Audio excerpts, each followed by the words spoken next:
Знаеш думите, но когато трябва да ги подредиш в изречение, нещо се обърква. Точно за това създадох поредицата английски на практика.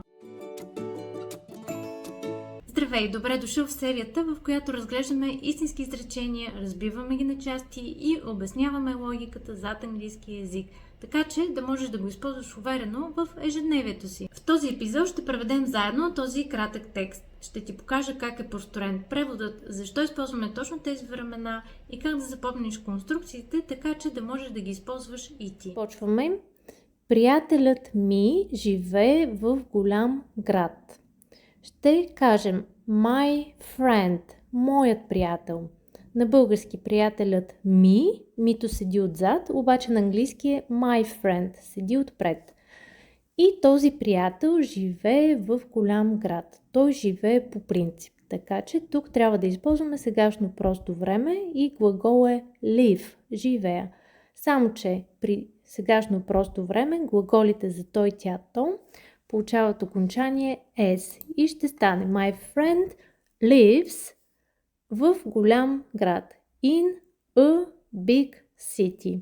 В един голям град. City, града, е съществително и всички съществителни в английски език си вървят с неопределителния член a преди тях. Продължавам. Работи в магазин близо до дома си. Става въпрос, че той работи. Трябва да упоменете кой извършва действието. Затова започваме с he works. И отново глагола work получава s най-отзад, защото става дума за той.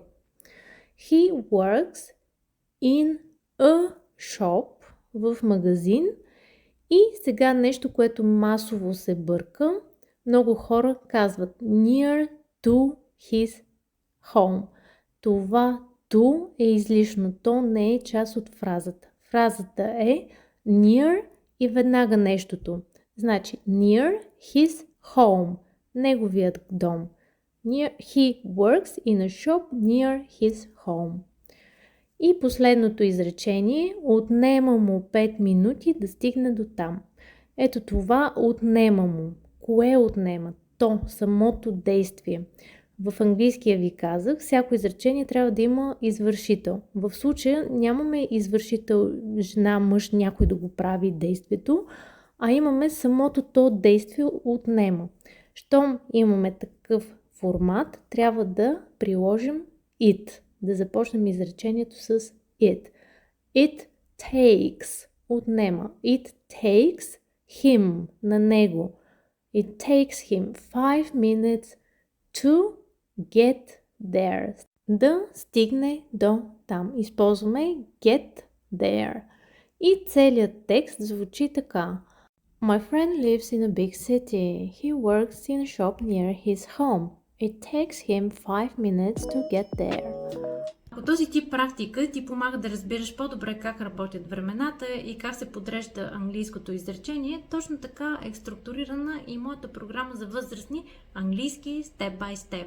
В нея всяка граматична тема е разбита на малки и ясни стъпки. Работим с много примери и упражнения, които показват как времената се използват в реални ситуации.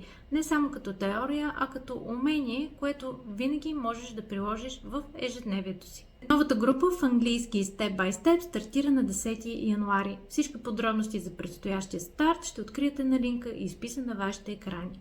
Важно уточнение, това ще бъде последната група на тази цена, защото курсът постоянно се обновява с нови уроци, материали и практики.